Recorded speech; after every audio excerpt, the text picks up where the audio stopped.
पूरे देश को झकझोर देने वाली इस हैवानियत की पूरी कहानी बेहद हैरान करने वाली है, लेकिन सवाल अब भी बरकरार है।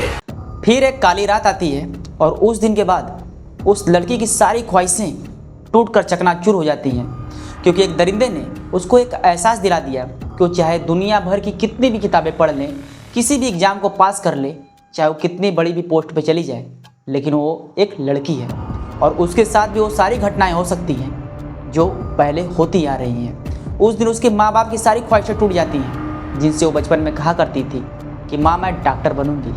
उस दिन दरिंदे ने दरिंदगी की सारी हदें पार कर कर उसके सारे सपनों को चकनाचूर कर देता है। आज हम बात करेंगे कलकत्ता में हुई लेडी ट्रेनी डॉक्टर के साथ उस दरिंदगी के बारे में, जो 8 अगस्त की रात उसके साथ घटती है। जो अपराधी होता है संजय रॉय, सोचिए उसकी मानसिकता कैसी होगी जो उसने लेडी ट्रेनिंग डॉक्टर के साथ इतनी बेरहमी से उसके साथ मारपीट की, उसका रेप किया और बाद में उसकी मर्डर कर दिया। उस दिन वो अस्पताल में एक पेशेंट को लेकर गया था, जो कोई बाहर का पेशेंट था, उसका सगा नहीं। उस पेशेंट को लेकर जाता है, फिर वो बाहर जाता है, फिर वो एक बार अस्पताल के अंदर आता है, किसी और पेशेंट से मिलने के लिए जाता है, क्योंकि वो एक दलाल का काम करता है। पेशेंट को भर्ती कराना, उसको वहाँ से रिलीफ दिलाना वो होता है, क्योंकि हम सभी लोग जानते हैं कि गवर्नमेंट हॉस्पिटल में जल्दी लोग एडमिट नहीं हो पाते हैं, क्योंकि उसमें ज़्यादा मरीज होने के कारण उसमें सीट खाली नहीं होता है और इस कारण से वो भर्ती नहीं लेते हैं। लेकिन जो संजय राय होता है वो डॉक्टरों का एक दलाल होता है, जिसके मार्फत से वो लोगों को सीट दिलाता है और उससे हफ्ता वसूली करता है। जिस तरीके से जितने दिन आपको रहना होगा उस हिसाब से आपको पैसे उसको देना होगा। उस अस्पताल में संजय रॉय एक पुलिस का ड्रेस पहन के एक पुलिस की तरह दिखता था, लेकिन वो प्राइवेट में वो वहाँ पे पुलिस की वर्दी पहनता था, लेकिन वो पुलिस वाला नहीं था। लेकिन अपने माँ को वो बताता था कि मैं पुलिस वाला हूँ, क्योंकि वो अपने बाइक पर कोलकाता पुलिस लिख कर चलता था और उसकी पुलिसों के साथ बहुत बनती थी। आप इस बात से अनुमान लगाइए कि जिस रात वो 35-40 मिनट दरिंदगी करने के बाद वो भागने के बजाय उसी पुलिस के कैंप में जाकर सो जाता है जहाँ पे पुलिस वाले होते हैं, क्योंकि किसी आम इंसान अगर कोई पुलिस को देखता है और ख़ास करके अगर कोई छोटा सा भी अपराध किया हो तो उससे पुलिस वालों से बहुत डर लगता है, उसके माथे पे पसीना होने लगता है, इतनी उनके अंदर डर होती है। लेकिन वो संजय रॉय जो पुलिस को सोचता था कि कुछ नहीं कर सकती, कि उसका लिंक पुलिस वालों से था, जो बाद में पता चलता है इस बात से, जो वहाँ पे सबूत मिटाने की कोशिश करते हैं और पुलिस वाले और डॉक्टर बचाव करते हैं। आप सोचिए जिस दिन ये वारदात होती है उनके माँ बाप पे एक फ़ोन जाता है कि आपकी बेटी ने सुसाइड कर लिया है। सोचिए जो रेप मर्डर का केस है उसको सुसाइड बताते हैं। जो माँ बाप वहाँ पे पहुँचते हैं तो कम से कम 10 घंटे तक निर्भया से मिलने नहीं दिया गया, और जब वो मिलते हैं तो कहते हैं कि सेटलमेंट कर लो। सोचिए किस बात का सेटलमेंट। और जब माँ बाप पहली बार देखते हैं तो देखते ही उनके होश उड़ जाते हैं। वो देखते हैं कि उनके साथ कितनी दुष्कर्म किया गया है और उनके शरीर पे कितने चोट के निशान हैं, और देखते हैं कि पैर एक राइट एंगल में खुला हुआ है। मतलब आप मान सकते हैं कि उनके साथ बेहद दर्दनाक तरीके से मारपीट किया गया हो, क्योंकि संजय रॉय एक मार्शल आर्टिस्ट है।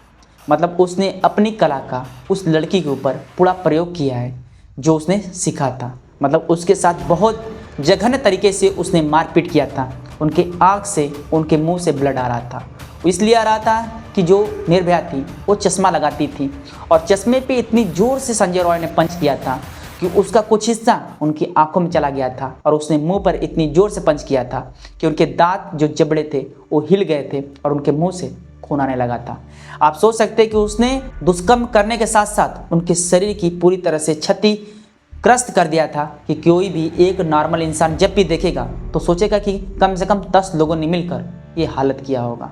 बाद में पोस्टमार्टम रिपोर्ट में पता चलता है कि उनके शरीर के अंदर कम से कम 150 ml सीमेंट पाया गया है। लेकिन ये खबर जैसे ही सुर्खियों में आता है लोग इसको सच मानने लगते हैं। लेकिन बाद में जब एक बड़े अधिकारी ने इसको जांच किया तो उसने कहा कि 150 ml सीमेंट नहीं था, दरअसल एक 150 ml पदार्थ था, और उसमें सीमेंट की कुछ मात्रा थी, जिसको डॉक्टरों ने कह दिया कि ये पूरा 150 ml सीमेंट था, जिससे कोई भी सोचेगा कि ये किसी एक लोगों ने काम नहीं किया था। लेकिन ऐसी बातें नहीं थी। 150 ml सीमेंट वाली बात जो गलत थी, और बाद में सीबीआई ने भी ये बात को क्लियर कर दिया कि ये सारी घटना को अंजाम संजय रॉय ने दिया था। आप मान सकते हैं कितना साइको किलर संजय रॉय है, जिसने अकेले ही निर्भया का ऐसा हल कर दिया, क्योंकि उसने अपनी सारी शक्तियों का भरपूर इस्तेमाल किया। और पोस्टमार्टम रिपोर्ट में बताया गया कि लड़की की डेथ हो जाने के बाद भी उनके साथ रेप किया गया था। मतलब संजय रॉय जब तक वो संतुष्ट नहीं हो जाता है तब तक उनके शरीर के साथ खिलवाड़ करता रहता है। और बाद में डॉक्टर और पुलिस वाले मिलकर इस बात को छुपाने में लग जाते हैं। वहाँ के जो प्रिंसिपल थे उन्होंने भी सबूतों के साथ बहुत छेड़छाड़ और लिपापोती करने की कोशिश की थी। और इस बात को सीबीआई ने भी कोर्ट में पेश किया कि जो वहाँ के प्रिंसिपल थे उन्होंने बहुत लिपापोती की।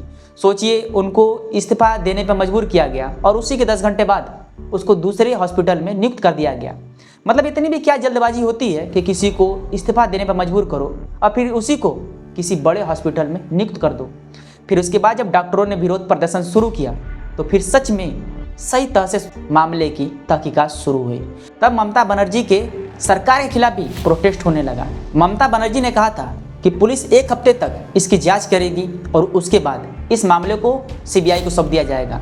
लेकिन जो वहाँ पे लोग प्रोटेस्ट कर रहे थे, ना उनको ममता बनर्जी पे यकीन था, ना उनकी सरकार पे यकीन था, ना पुलिस वालों पे यकीन था। और वो चाहते थे कि जल्द से जल्द केस सीबीआई के हाथ में दिया जाए। और कोर्ट भी वही करती है जो लोग चाहते थे। उन्होंने 5 दिन बाद ही इस मामले को सीबीआई के हाथों में दे दिया। और लोगों के मन में थोड़ी सी ये आशा जाग गई कि अब सीबीआई के हाथ में गया है तो हो सकता है कि अब मामले की तह तक पहुंचा जा सके। और सीबीआई ने भी गहन जांच करके पाया कि जो उसके प्रिंसिपल थे उन्होंने लिपापोती की बहुत सारी कोशिश की थी और सबूत मिटाने की भर संभव कोशिश की थी। जिसके बाद उन्होंने ये बात सुप्रीम कोर्ट में बताई। जो साइको किलर संजय रॉय था, दरअसल उसकी 1 बीवियाँ नहीं, उसकी 4 बीवियाँ थी। सोचिए, जिस इंसान की 4 बीवियाँ हो और चारों बीवी एक कारण से उसको छोड़कर गई थी। जो घरेलू हिंसा होता है वो सबसे हिंसा करता था। उसकी पहली बीवी, दूसरी बीवी, तीसरी बीवी, तीनों ने छोड़ दिया था क्योंकि उनके साथ जो उत्पीड़न करता है, मारपीट करता है।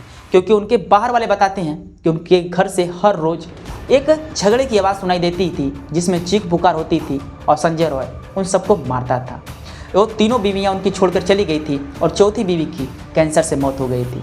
संजय रॉय को पोर्न देखने की गंदी लत थी जिसमें वो रेपिस्ट टाइप का पोर्न देखता था और वैसा ही अपने बीवियों के साथ करता था। और इसी कारण से उनकी बीवियाँ जो थी वो छोड़कर चली गई थी और चौथी बेबी कैंसर से मर जाती है।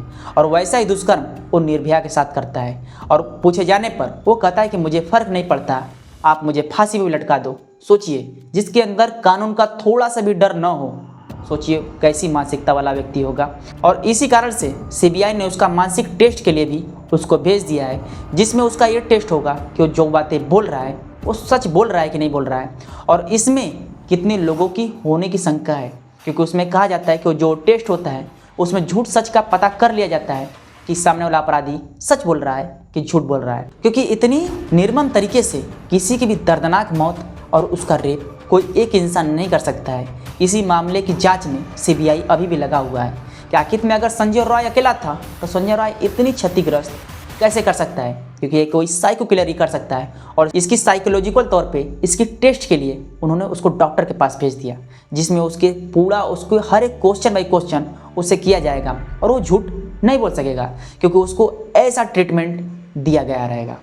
जब मीडिया वाले संजय रॉय की बहन से पूछताछ करते हैं कि आपका भाई कैसा था, तो कहती थी कि मुझे उसके 2 पत्नियों के बारे में पता था कि उसकी 2 पत्नियां हैं, लेकिन सच में मुझे अभी पता चला है कि उसकी 4 पत्नियां थी।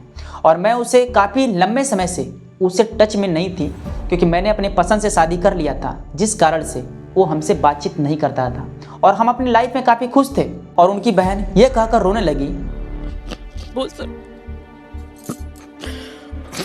हाँ, अगर दोस्त किया है तो कोई भी क्या अगर उसने अपराध किया है, अगर वो सच में गुनाहगार है, तो सरकार, गवर्नमेंट उसको जो भी सजा देगी वो सच होगा, क्योंकि ये घटना किसी के भी साथ हो सकता है और जिसने ये अपराध किया है वो सच में एक दर्दनाक है। हमारे देश में रेप की घटनाएं आए दिन, प्रति महीने, प्रति वर्ष बढ़ती जा रही हैं। इसमें घटने का कोई नामो निशान नहीं है। और हम आपको बता दें कि हमारे देश में ये घटनाएं बहुत तेज़ी से बढ़ने वाली हैं। इसमें कोई भी घटोतरी की कोई भी उम्मीद नहीं है कि यह अपराध रुकने वाला है। अगर आपको लगेगा कि मैं निगेटिव बात कर रहा हूँ तो मैं आपको एग्जाम्पल देता हूँ कि ये कोई नई खबर नहीं है हमारे देश में कि कोई निर्भया लड़की के साथ ऐसी दुष्कर्म होती है और उसकी हत्या हो जाती है। इसी केस के आने से पहले अयोध्या में मोइन खान का केस चल रहा था, जिसने 12 साल की लड़की का रेप किया और उसका वीडियो बनाया और उसको मेंटली टॉर्चर किया कि अगर तुम किसी से कहोगी तो मैं तुम्हारा वीडियो वायरल कर दूंगा, तुम्हारे घर वालों को मार दूंगा। जब वही लड़की प्रेग्नेंट हो जाती है तो ये बात सुर्खियों में आती है और देश भर में इसकी चर्चाएं बढ़ जाती है। योगी सरकार उसके खुद अवैध कब्जाओं पे बुलडोजर भी चलवाती है, लेकिन अभी भी मोइन खान के साथ क्या हुआ है आप सभी लोगों को पता है। और हमारे देश में ऐसी तमाम खबरें हैं जो प्रतिदिन लड़कियों के साथ हिंसा बढ़ रहा है, इसकी सबूत है।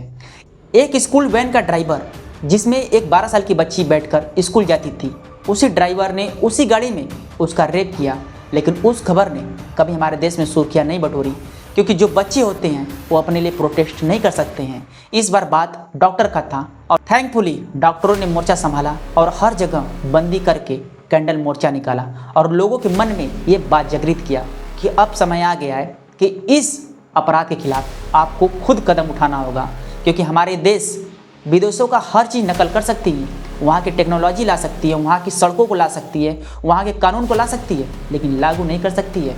सोचिए, जिस अपराध का सज़ा विदेशों में सजाए मौत होती है और हमारे देश में क्या होता है, यहाँ पे केस इतने साल चलेगा कि लोग भूल जाएंगे कि वो अपराध कब हुआ था और कब उसका न्याय होगा। लेकिन विदेशों में ऐसा नहीं है, अगर आपने अपराध किया है तो ऑन द स्पॉट इसका न्याय होगा, वो भी 2-4 महीने में होगा, वो भी पूरे समाज के सामने होगा। क्योंकि जब आप कोई अपराध करते हैं, अगर उसकी सज़ा बीच चौराहे पर दी जाती है तो जन्मों जन्मांतर तक याद की जाती है और आने वाली पीढ़ियाँ उसको देखती हैं कि उसके साथ कैसी घटनाएं होती हैं, और अपने माँ बाप से पूछता है कि इसको किस बात की सज़ा दी गई है, तो माँ बाप बताते हैं कि इसने ऐसी घटना की थी, तब जाकर सरकार ने इसको फांसी दी थी या पत्थर से मारकर इसकी मौत हो गई थी। क्योंकि जब तक लोगों के मन में एक डर नहीं पैदा होगा तब तक अपराध बढ़ता होगा। आप एग्जाम्पल के तौर पे मान लीजिए, आपके पास कोई भी कॉस्टली चीज़ है, आप उसको खोने से तोड़ने से डरेंगे क्योंकि वो महंगी चीज़ है। ऐसा ही एक डर होता है। तो आप जान जाएंगे कि इससे हमारी जान जा सकती है, तो इंसान कितना भी नशा में होगा लेकिन वो अपराध करने से डरेगा, क्योंकि वो जानता है कि इसका सजाए मौत है और इसके सिवा कुछ भी नहीं है।